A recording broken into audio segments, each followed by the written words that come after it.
네, 안녕하세요. 루이채널 루리입니다. 오늘 시황 관련 좀 설명을 드릴 거고, 이번 주 좀 큰 폭으로 좀 하락을 했어요. 자, 월요일부터 이제 진행이 됐죠. 월요일날 이제 개파락을 먹고 들어가는 거는 알고는 있었어요. 뭐 이때는 악재가 있었으니까. 자, 그 다음에 이제 좀 들어 올리면서 월화수를 갖다 좀 버텨주는 모습이 나왔어요. 여기까지는 괜찮았어요. 그러고서 전 지난 영상에서도 말씀드렸다시피 수요일부터 이제 지표들이 좀 많이 나오고, 뭐 연설도 있고, 그리고 어떤 게 있었죠? 그리고 이제 실적 데이터들. 빅테크들 실적, 뭐 테슬라나 TSMC나 이런 애들이 실적이 나온다. 뭐 이런 부분들 말씀을 드렸어요.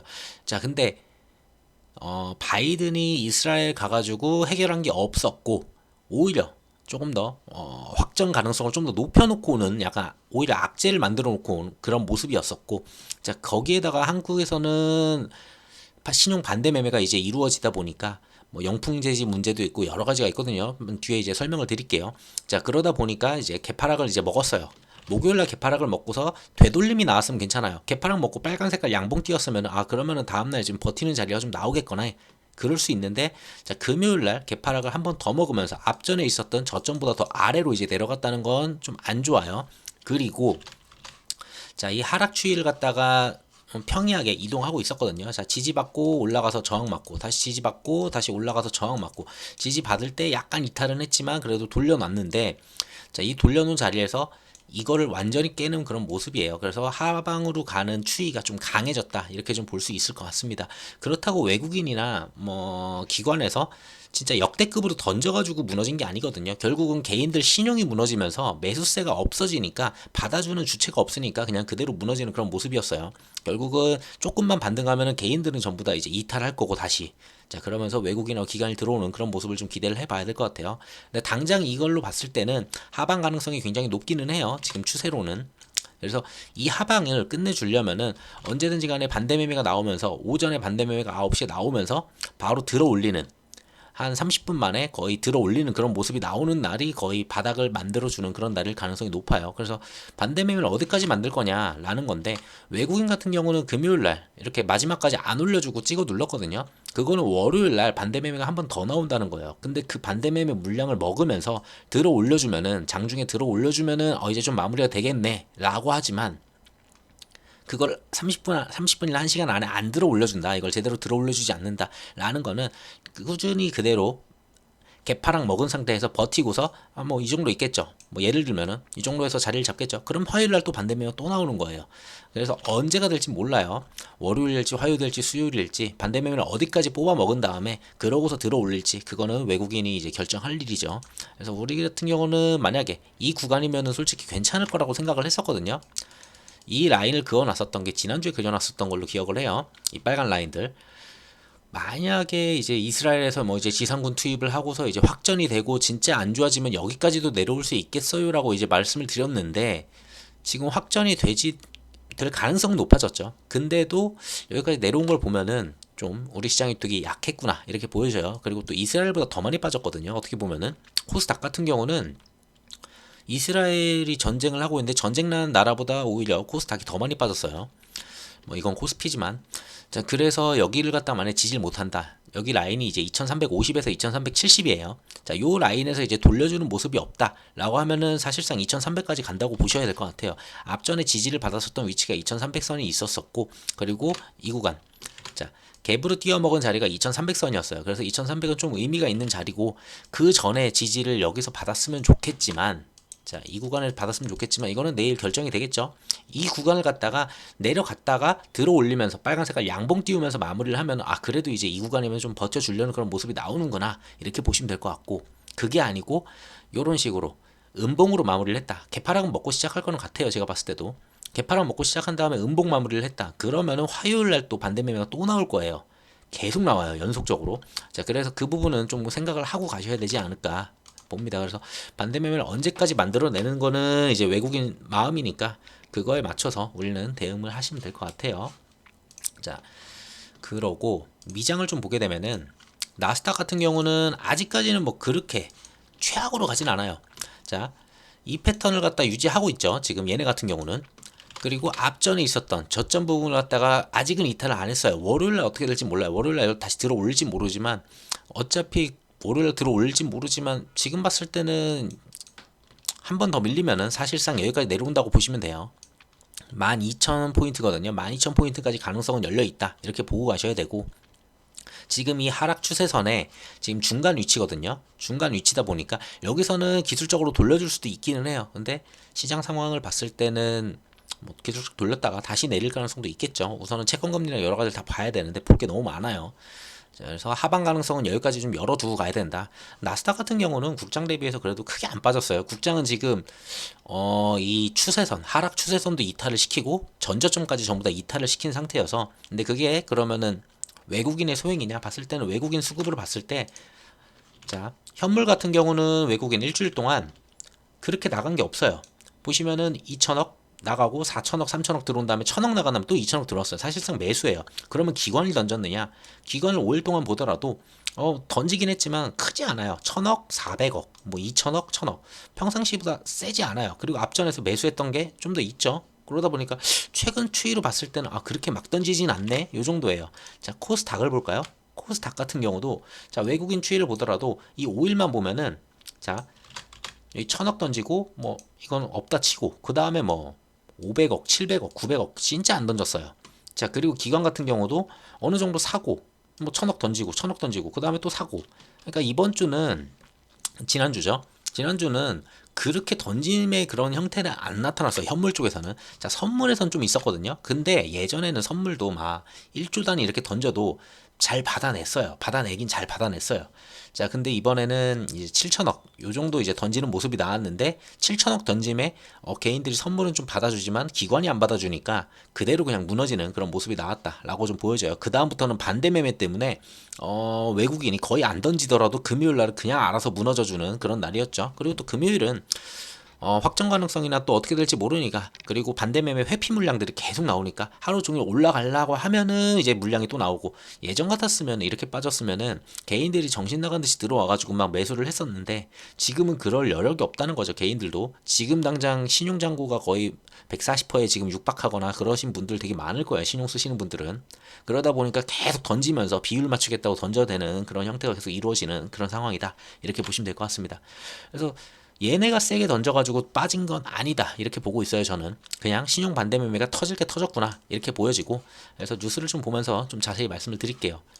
우선 지난주 같은 경우에 나올 수 있는 것들, 좀 중요한 것들 말씀을 드렸던 것들이 대체로 그렇게 좋게 나오진 않았어요. 자, 9월달 미국 소매 판매 같은 경우에 0.7%로 이제 깜짝하게 증가가 됐다. 자, 이제 증가가 되는 모습이에요. 소매 판매가 증가를 한다는 거는 인플레이션을 다시 고조시킬 가능성이 높다는 거예요. 그리고 예상치가 있었는데 그 예상치를 또 웃돌았다. 그러다 보니까 소매 판매에 이제 채권 금리가 좀 10년물부터 해가지고 뭐 30년물, 뭐 2년물 전부 다 전반적으로 좀 올라가는 그런 모습을 좀 보여줬고요. 자, 그래서 소매 판매가 이렇게 강하다는 거는 아무래도 아직 시장이 탄탄하네, 돈이 좀 여력이 있네, 약간 요러한 모습을 보여주는 그런 지표였다라고 보시면 될 것 같아요. 근데 뭐 반대로 이제 이야기하시는 분들도 있어요. 이 9월 달이 이제 아무래도 미국이나 이쪽에서 이제 여행 다니는 그 시즌도 있었고, 뭐 이제 8월까지 이제 휴가 시즌, 그리고 9월도 약간 물리는 그런 시즌, 그리고 이제 입학 시즌 물리다 보니까 전체적으로 이제 좀 소비가 좀 늘 수밖에 없는 그런 달이다, 약간 요렇게 해석하면서 좀 좋게 말하는 쪽도 있어요, 보다 보면은. 자, 근데 어쨌든 간에 결론은 올랐다, 그래가지고 아직 좀 튼튼하네 라고 이렇게 보는 거죠. 자, 거기에 이어가지고 테슬라가 이제 실적이 안 좋게 나올 거는 어느 정도 인지는 하고 있었어요. 근데 실적이 안 좋게 나온 다음에 그러면 좀 좋게 말을 해야 되잖아요. 뭐 다음 분기 되면은 이제 테슬라 모델 3 뭐 하이랜드가 나와가지고 그걸로 이제 충분히 커버를 할 수 있다. 지금 이번에 실적 안 좋아지고 이랬던 거는 뭐 예를 들면은 좋게 말하려고 하면 좋게 말할 수 있어요. 그리고 좀 있으면은 사이버 트럭이 나오고 뭐 굉장히 좀 금방 회복 가능하다, 이렇게 말했으면 되는데, 자, 근데 일론 머스크가 이야기를 해요. 자, 신규 사업에 대해 부정적인 의견을 밝히면서 주가가 좀 많이 꼬꾸라졌어요. 그러니까 실적이 안 좋을 건 알았어요. 왜냐하면은 인도 차량, 뭐 이제 차량 인도 대수를 보게 되면 어느 정도 가늠이 되거든요. 지금 현재는 하이랜드로 전환하는 그런 시기이고 공장을 갖다가 전환하다 보니까 아무래도 실적이 안 좋을 수밖에 없었죠. 그거는 알고 있었는데 그거에 더해가지고 이런 식으로 기대치마저 그냥 박살내는 그런 의견을 갖다가 던져주니까 시장이 그대로 망가지는 모습이었습니다. 뭐 주가가 15%까지 하락을 하고 거의 이틀 연속 그냥 크게 무너졌거든요. 얘네 같은 경우는. 자, 그래서 테슬라만 빠지면 됐었는데 빅테크 전체가 약간 뭐랄까 빅테크 전체가 어느 정도 빠졌으면 그래도 좀 버텨주거나 아니면 반등이 나와야 되는데 테슬라로 인해 가지고 그렇게 반등하는 그런 모습을 갖다 못 만들어내줬다 이렇게 보시면 될 것 같아요. 자, 그 다음에 이제 파월 발언이 있었죠. 파월 발언이 또 있었는데 파월 발언에서 이제 좀 그래도 채권 금리가 어느 정도 그리고 5%에 육박하다 보면은 이미 사실상 금리 인상은 이제 끝났다라고 시장은 보고 있어요. 왜냐하면 기준금리를 올리지 않더라도 채권금리가 올라왔기 때문에 가상금리가 충분히 올라왔거든요. 그래서 소비자가 느끼는 그 금리는 분명히 높아요. 그래서 이제 충분히 그걸로 인플레이션을 갖다 막을 수 있다라고 이제 보는 입장들이 많아요. 자, 그럼에도 불구하고 파월은 이번에도 좀 매파적인 발언을 또 이어갔어요. 물가는 여전히 높다라고 하면서 그 얘기를 던지니까 그러면 기준금리 이 상태에서 더 올리는 거 아니야? 채권금리가 올라서 기준금리 못 올릴 거리라고 지금 예상을 하는 발언들이 많았었는데 전문가들 의견에서는 자 근데 파월이 이렇게 얘기하니까 미국 국채금리가 10년물이 4.99% 5%를 찍었죠. 5%를 찍으면서 이제 급등을 하는 그런 모습이 한번 나왔습니다. 자 그리고 국제유가도 그 당시에 봤을 때는 국제유가도 베네수엘라 제재 완화를 해가지고 나름 이제 국제유가 뭐 이제 중동에서 조금 힘들더라도 아무래도 이제 베네수엘라 쪽에서 이제 좀 더 원유를 갖다가 이제 만들면 되니까 그러면서 조금 완화를 했는데 그래서 좀 내려오는 분위기가 있었거든요. 하루 이틀. 자 근데 다시 좀 상승하는 그런 모습이 또 나왔고요. 자 그러다 보니까 그때 당시에는 조금 이게 내려갔어요. 금리 동결가는 조금 내려가긴 했었는데 결국은 이제 며칠 안 남았잖아요. 일주일 남았잖아요. 이제요. 11월 1일이니까 FOMC가 자 우선은 이번에는 동결이에요. 뭐 당연히 뭐 아무래도 국채금리 5%에서 지금 움직이고 있으니까 당연히 동결 가능성이 99.9% 그냥 동결이다 이렇게 보시면 될 것 같고요. 근데 조금 특이한 거는 인하가 0.1%가 있는데 뭐 의미 없는 숫자긴 한데 원래는 여기에 있었거든요. 인상 가능성이 있었는데 국채금리가 5%에 오니까 약간 변경이 좀 되고 있어요. 5%가 마지노라고 보는 시선들도 되게 많고 전문가들 의견들을 여러 개를 다 읽어보게 되면은 5%다. 뭐 세게 말하는 사람들은 뭐 5.5%다, 뭐 5.6%다 막 얘기를 하는데 제가 봤을 때는 차트를 보고 뭐 했을 때도 5 초반이면은 거의 마지노 아닐까라는 생각은 들어요. 5%가 되면은 솔직히 채권 투자하기 정말 좋거든요. 자 원금 보장해주고 그냥 5% 이자 따박따박 주는데 그거 안 할 수가 없잖아. 미국이 망하지만 않는다면. 그쵸? 미국이 망하지만 않는다면 뭐 망하는 거에 베팅하는 것도 어렵고 자 한국의 뭐 10년물 국채금리 같은 경우에도 지금 4.3% 정도 뭐 4점 초반대거든요. 그 정도 하는데 한국보다 미국이 더 위험하다는 수치거든요. 이거는 말이 안 되는 수치라는 거예요. 어떻게 봤을 때는 미국이 한국보다 더 위험하고 미국이 어떤 유럽에 있는 국가들보다 더 위험하니까 채권금리, 국채금리를 더 찍어준다? 약간 요렇게 해석을 할 수도 있어요. 뭐 근데 국채 발행량이 많으니까 이런 것도 있는데 사는 사람이 적고 발행량이 많으니까 이렇게 올라간 건 있는데 자 근데 단순히 이 퍼센티지만 보고 보면은 참 미국이 곧 망할 것 같아 라는 그런 지표예요. 저는 좀 이게 좀 오바된 감은 없지 않아 있어요. 그래서 어느 수준이 되면은 분명히 지금 최근 주변에서도 이제 채권 사시는 분들이 좀 늘어나는 것 같아요. 이 정도면은 충분히 먹을 게 충분하다고 보는 거죠. 아무래도 연간 그냥 5% 따박따박 주는데 웬만한 배당주를 갖다 하더라도 그렇게 안전하게 원금 보장까지 해주면서 5%를 먹기가 쉽지가 않잖아요. 자 그러다 보니까 채권으로 좀 쏠리는 자금들도 있고 그러면은 당연히 증시 자금은 당연히 이탈을 해서 채권으로 움직이겠죠. 자 그게 많이 움직이게 되면은 채권 금리 내려올 거고 그때 다시 이제 주식들이 올라갈 겁니다. 그래서 채권 금리가 어디서 마무리가 되는지가 참 중요해요. 근데 우선은 당장은 좀 문제가 되는 것들이 아직은 있죠. 근데 어느 정도 문제들은 조금씩은 이제 좀 깔아앉는 것 같은데 아직 그래도 이스라엘 쪽 문제는 아직 진행 중이니까 좀 더 지켜봐야 될 거는 같습니다. 그리고 FMC가 이제 다 다음 주에 있죠. 11월 1일 날 있으니까 그때 돼서 이제 또 보셔야 되겠죠. 아무래도 이번에는 동결에다가 당연히 이제 매파적이라고 사람들은 생각을 할 거예요. 매파적 가능성이 매우 높다. 약간 요렇게 생각할 거예요. 왜? 지난주에 바로 파월이 발언했던 게 굉장히 매파적이었잖아요. 그러니까 매파적이 심할 거야 라고 예상을 하고 들어가기 때문에 조금만 비둘기파적인 말만 해도 시장은 갑자기 반등 가능성이 있어요. 왜?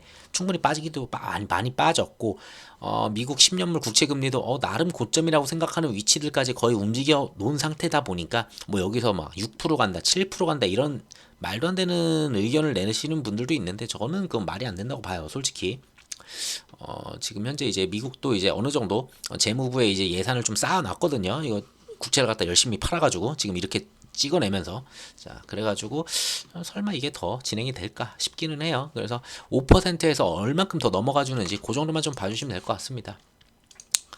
자, 그리고 지난주에 또 이게 있었죠. 금통이 있었는데, 뭐, 당연히 이거는 동결이라는 건 알았어요. 한국에서 금통위에서 동결을 내놨는데, 자, 금통위에서 매파 강도를 좀 더 높이면서, 아무래도 구두로, 지금 당장에 금리를 올릴 수는 없는 상황이니까, 금리는 못 올리더라도 구두로 굉장히 강하게 얘기를 했어요. 그러다 보니까 시장이 좀 더 위축되는 약간 그런 효과는 좀 가져왔다. 이렇게 보시면 될 것 같아요.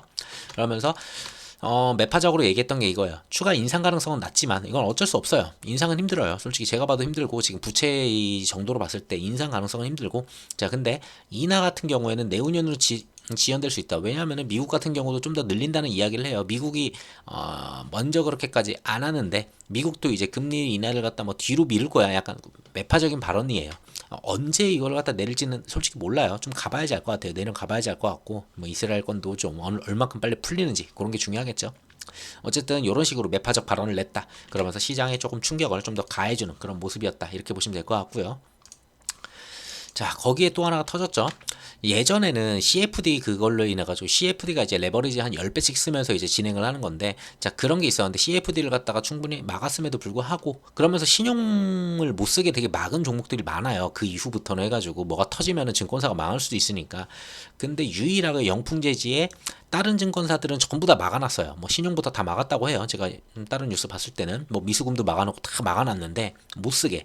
근데 키움 같은 경우는 이걸 열어놨다고 합니다. 그러다 보니까 얘네가 하한가를 쳤죠. 하한가를 치면서 터졌는데 이게 주가 조작으로 조금 얘기가 나온 것 같아요. 결과가 지금 뭐 몇 명이 뭐 구속 영장 발부하고 이런 거 보니까 뭐 계좌를 갖다가 100개를 이용해 가지고 1년 동안에 12배를 갖다가 올려놨다고 합니다. 주가를. 그 상태에서 이제 폭탄 터지듯이 이제 터진 거죠. 근데 거기에 이제 들어가 있었던 미수금이 4,943억 원이에요. 자, 이거를 갖다가 어떻게 회수를 하느냐가 얘네들의 일이죠. 자, 그러다 보면은, 자, 여기에 이만큼이 묶였고, 이것 때문에 이제 반대 매매가 나올 거예요. 이거 가지신 분들은. 자, 근데 이거를 지금 정지 상태다 보니까 이거 팔지도 못해요. 만약에 이게 정지가 풀린다 하더라도 점하예요. 이거는. 하한가 계속 맞을 거예요. 하한가 한 두세 번 더 맞아야지. 그래도 뭐 이제, 한 세 번 더 맞으면은, 개미들은 이제 또 핫다라고 하죠. 핫다 들어가는 그런 물량들이 있으니까 어느 정도 거기서 멈출 수도 있겠지만 어쨌든 이거는 거의 다 회수가 불가능하다라고 보여져요. 그러면은 여기에 들어갔던 사람들은 다른 종목들을 다 던져야 될 거예요. 어쩔 수 없이. 자, 얘네가 문제가 된 거는 내 종목이 아니어서 상관이 없어. 이게 아니에요. 영풍 재지만 들고 있는 사람도 있겠죠. 당연히. 단 한 종목만. 근데 그런 사람 잘 없잖아요. 그러면 다른 종목도 자, 신용 쓰는 사람이 다른 종목에 신용을 안 썼을까요? 그러면은 신용 쓴 거나 아니면 미수금 쓴 것들을 다른 데에서 다 던질 거란 말이에요. 그러니까 시장 자체에는 굉장히 큰 악재다. 자, 그러면서 이 미수금 대비해 가지고 다른 종목에서 이제 신용 물량들이 막 터지기 시작하는 거예요. 자, 그래서 목요일 금요일 날 반대 매매가 좀 많이 나왔다. 이렇게 좀 보시면 될 것 같고요. 자, 그래가지고 목요일 금요일 이틀 동안에 반대 매매만 8천억이 나왔습니다. 사상 최대 규모고요. 지금 이거는 거의 언제죠? 금융투자협회가 2006년을 집계 시작한 이래로 역대 1위와 2위 규모라고 합니다. 그러니까 2006년 이후로 거의 10년 가까이 되죠. 20년 가까이 되죠. 20년 동안의 1, 2위의 규모입니다. 그러니까 이틀 동안이 거의 뭐 말도 안 되는 숫자죠. 이틀 동안 8,025억 원어치 주식이 강제로 이제 팔렸어요. 그러니까 아침에 시장에 개파락을 때리는데 외국인이 안 받아주고 개파락을 때리면은 그냥 그대로 무너질 수밖에 없어요. 근데 그 다음날 또 반대매가 또 나올 거잖아. 그 다음날. 근데 외국인이 주가를 안 올려준다. 그날.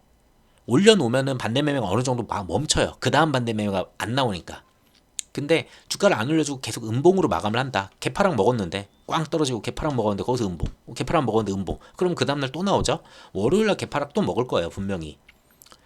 개파락으로 시작을 하겠지만 월요일도 거기서 들어 올려주면 이제 좀 반대매가 들 나오겠다. 반대매가 좀 마무리가 돼가네. 약간 이렇게 보실 수 있는 자리고 만약에 그걸 양봉 전환을 안 하고 또 음봉으로 마감을 했다. 그럼 화요일날 또 나오겠네. 약간 이렇게 보셔야 돼요. 계속. 그래서 언제 얘네들이 돌려줄지 몰라요.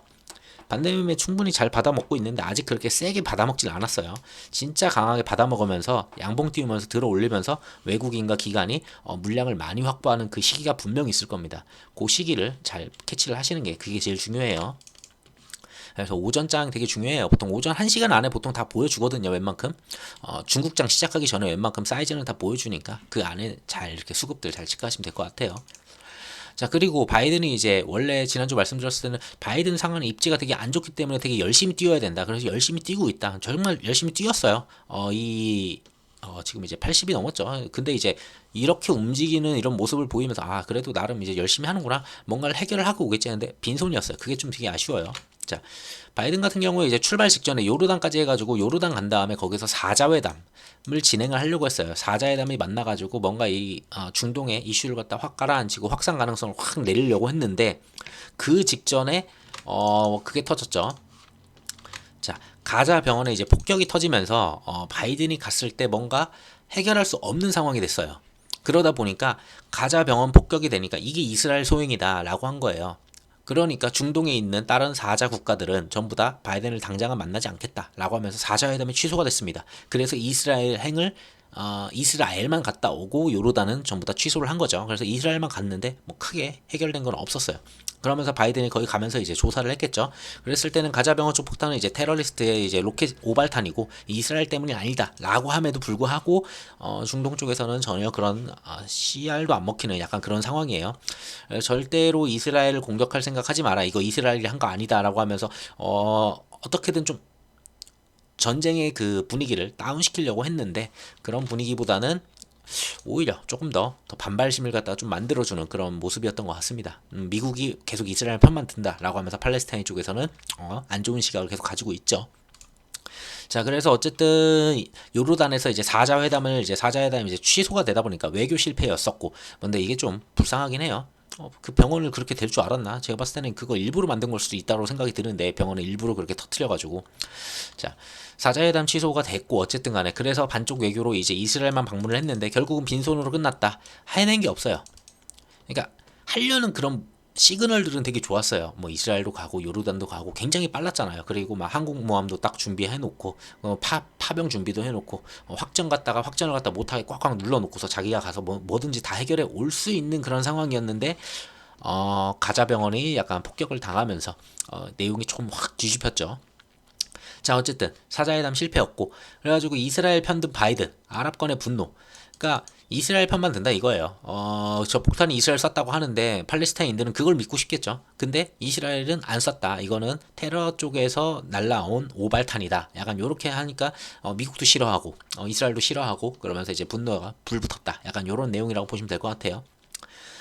자, 그래서 결국은 해낸 게 없어요. 가서 이제 좀 전쟁의 확전을 갖다가 좀 진정시키고 오려고 했었는데 오히려 불만 붙인 꼴이다. 이런 내용들도 좀 있고요.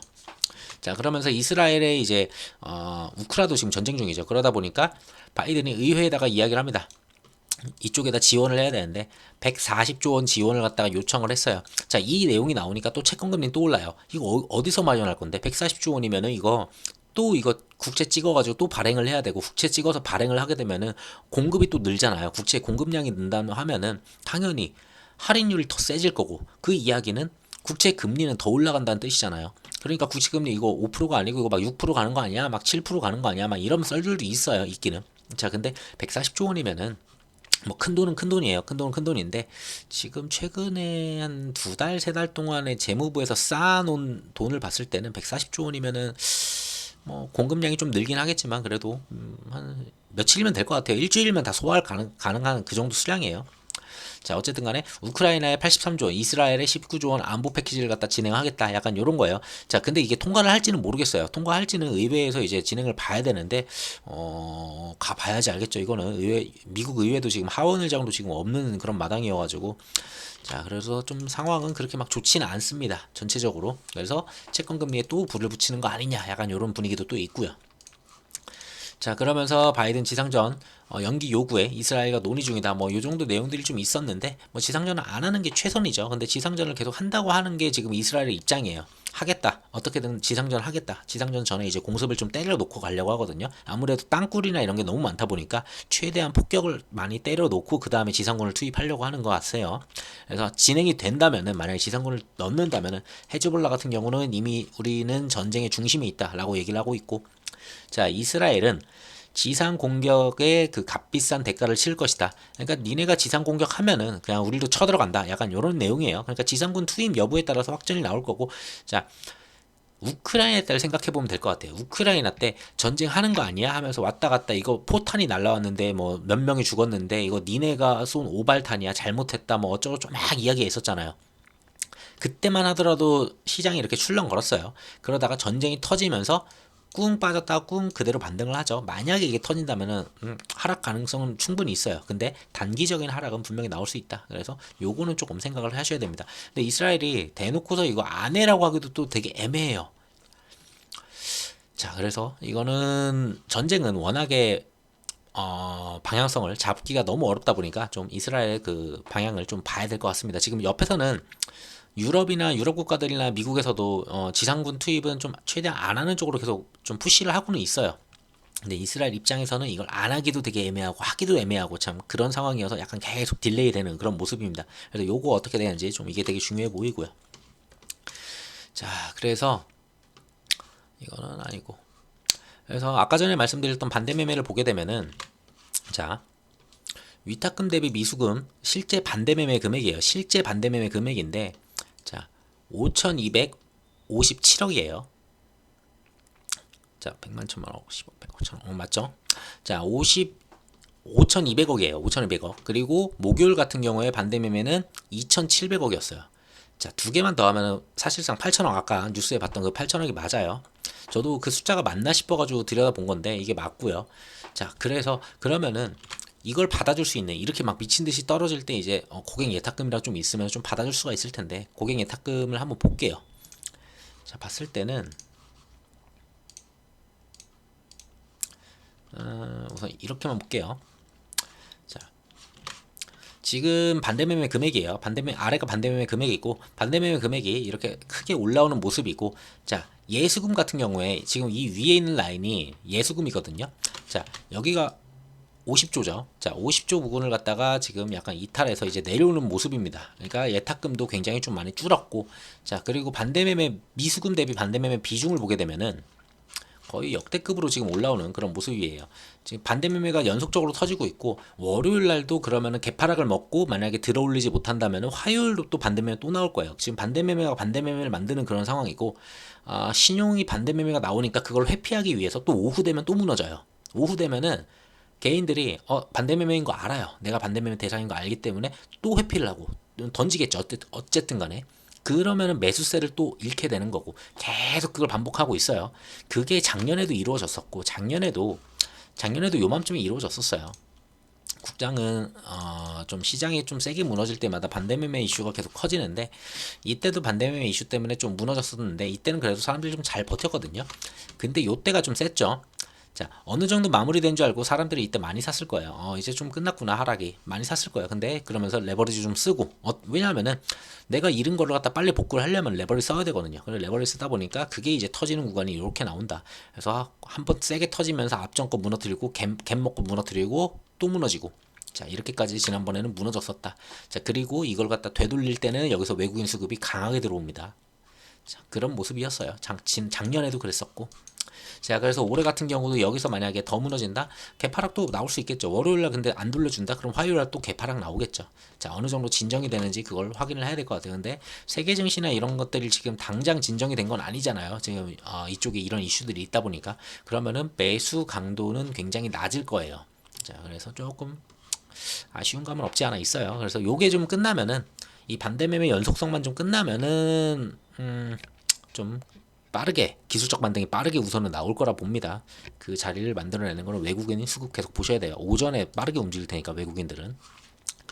자, 그래서 다음 주 같은 경우에 볼 거는 뭐 좀 뒤에 이제 지표도 있지만 우선은 실적을 보게 되면은 월요일 날은 그렇게 막 실적 막 세게 봐야 되는 건 없어요. 자, 화요일 같은 경우가 이제 알파벳하고 마소 이 정도가 좀 있고요. 그리고 뭐 비자 정도 좀 볼 수도 있겠죠. 비자도 뭐 이제 소비 패턴 이런 거 조금 읽을 수 있으니까. 그리고 코카콜라도 약간 소비 이런 쪽이어서 사람들의 소비가 줄었는지 약간 이런 거 볼 수가 있어서 얘네들도 조금 보조 지표 비슷하게 좀 써먹을 수 있을 것 같아요.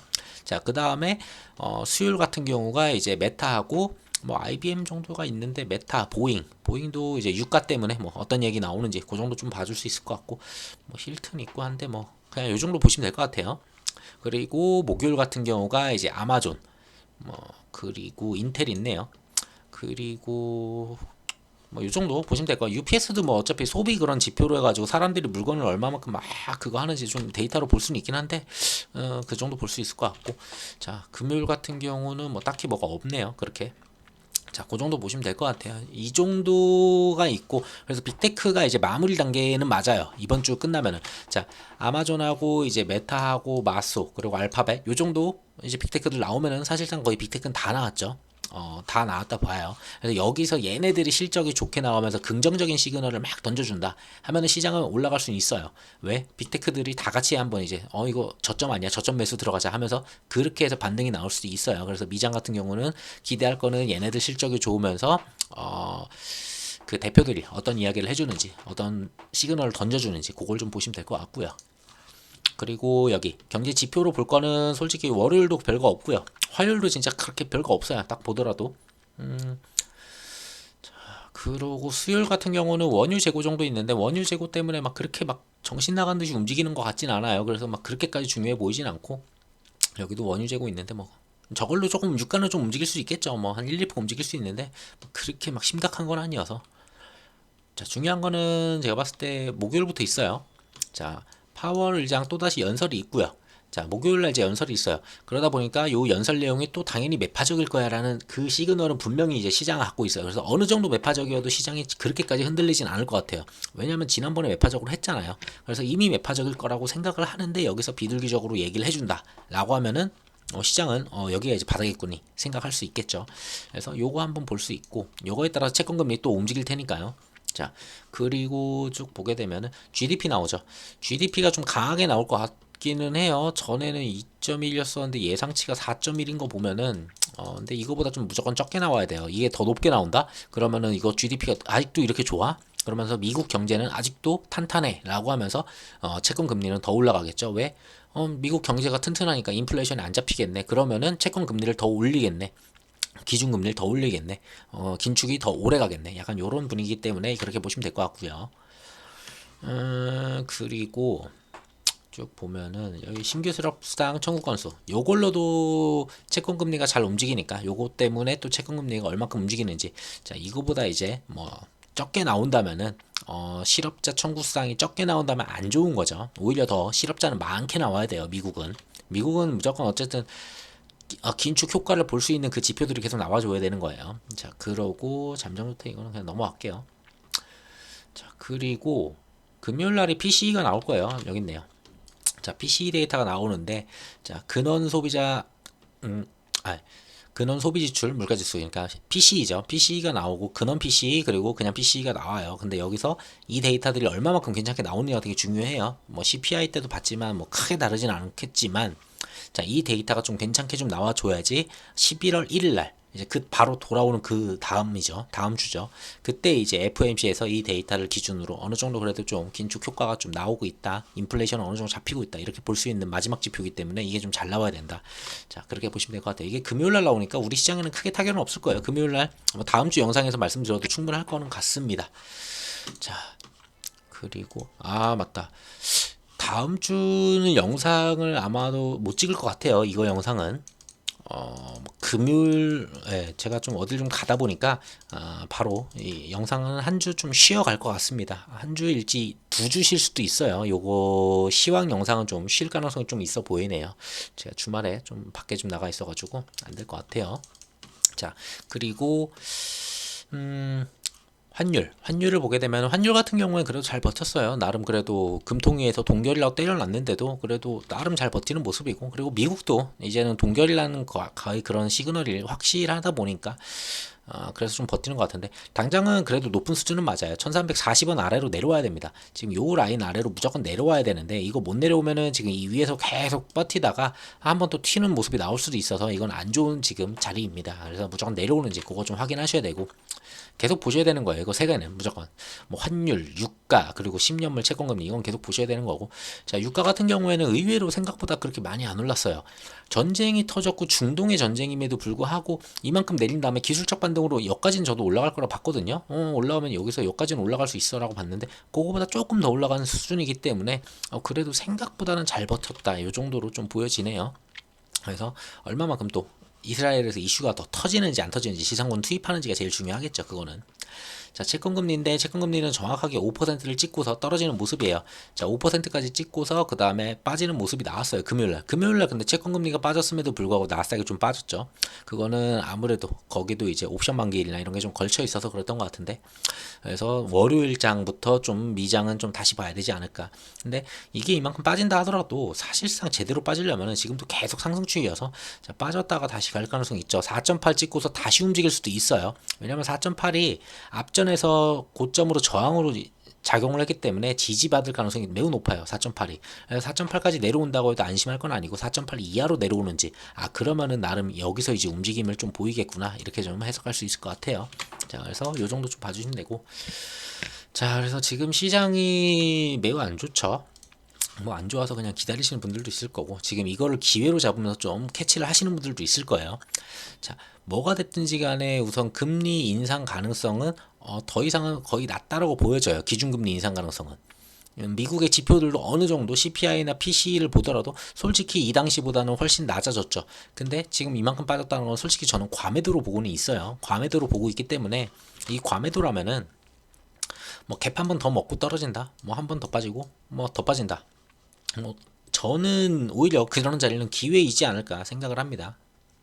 지금 빠지는 거는 미장이나 채권금리나 뭐 유가나 이런 것 때문에 빠지는 것도 있어요. 근데 지금 빠지는 이유는 딱 하나예요. 매수세. 매수세가 없어요. 지금 외국인이 던지는 것도 정말 쥐꼬리만큼 던지는데 이렇게 빵빵빵 무너지는 거는 매수세가 없다는 거예요. 그만큼 개인들 고객 예탁 자금이 지금 없어요. 예탁금이 없으니까 개인들이 못 받아내는 거예요. 조금만 던져도. 자, 거기에 플러스로 그러면은 신용이라고 써서 잡아볼까 했는데 신용은 반대 매매가 계속 연속적으로 터져요. 그러니까 신용을 갖다 쓸 수가 없어요. 쓰려고 해도 이거 계속 옆에서 터지니까 나는 신용 괜찮은데 이게 문제가 아니고 신용 전체적으로 지금 잔고가 아직 유지가 되고 있다 보니까, 그래서 그게 완전히 터져서 어느 정도 한 조 단위로 쫙쫙쫙 빠지면은 그러면 좀 거의 마무리가 돼가네 이렇게 좀 보여질 것 같습니다.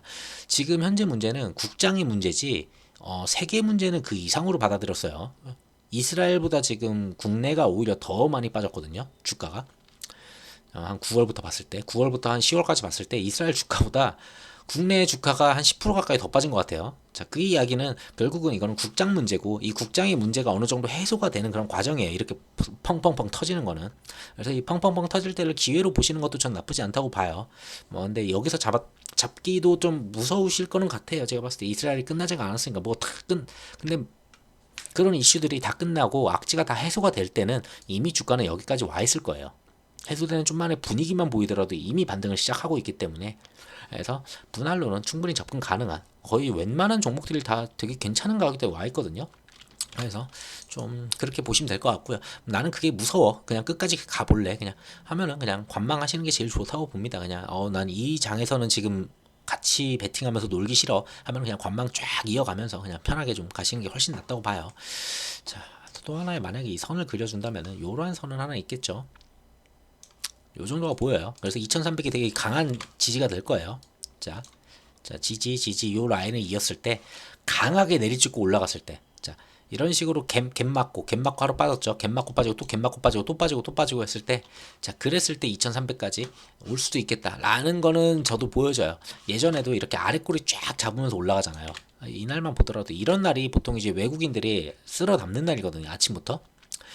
자, 시가가 이랬고 저가가 이랬는데 종가가 그래서 장중에 한번 바닥까지 쳤다가 올라오는 이때가 CFD였나? 그랬던 것 같기도 하고. 자, 어쨌든 보시면은 요 구간 정도밖에 안 남아 있다. 지금 차트상으로 봤을 때는 모든 악재들 뭐 뉴스 같은 거 다 빼고 봤을 때 차트상으로 만약에 세게 한번 더 무너진다 했을 땐 저는 요 구간이면 되게 매력적인 구간이라고 봐요. 이걸 이탈을 한다? 이거는 세계 시장에 다 같이 뭉개져야 될 것 같습니다. 그래서 요 안에서 조금 움직임 좀 볼만할 것 같아요. 그래서 이번 주는 기대할 거는, 제가 봤을 때 기대할 거는 큰 게 없어요. 이스라엘이 뭐 지상군 투입하는지 그거는 지들 마음이니까, 언제 투입할지 모르니까 그냥 그건 지켜볼 수밖에 없는 거고. 자, 결국은 얘네들 빅테크들이 이거 증시를 갖다가 다시 한번 반등 만들어 주는지, 그리고 그 다음에 이제 어느 정도 채권금리가 좀 안정화가 되면은 조금 시장은 그래도 좀 살아나는 분위기가 좀 나오는지, 그 정도일 것 같고, 그 다음에 FMC가 11월에 나오면서 매파적일 것 같지만 약간의 비둘기파적인 말이라도 조금 던져준다면은 시장은 그러면 이제는 조금 그래도 많이 저점 매수가 들어갈 만 하겠구나 하고서 그때부터는 좀 움직임을 좀 보여주지 않을까 그렇게 기대를 해봅니다. 자, 그래서 이번 주 좀 저점 다져주는 자리인지 확인해 보시면 될 것 같아요. 영상은 여기까지 하고 마무리하도록 할게요. 영상 들어 감사합니다.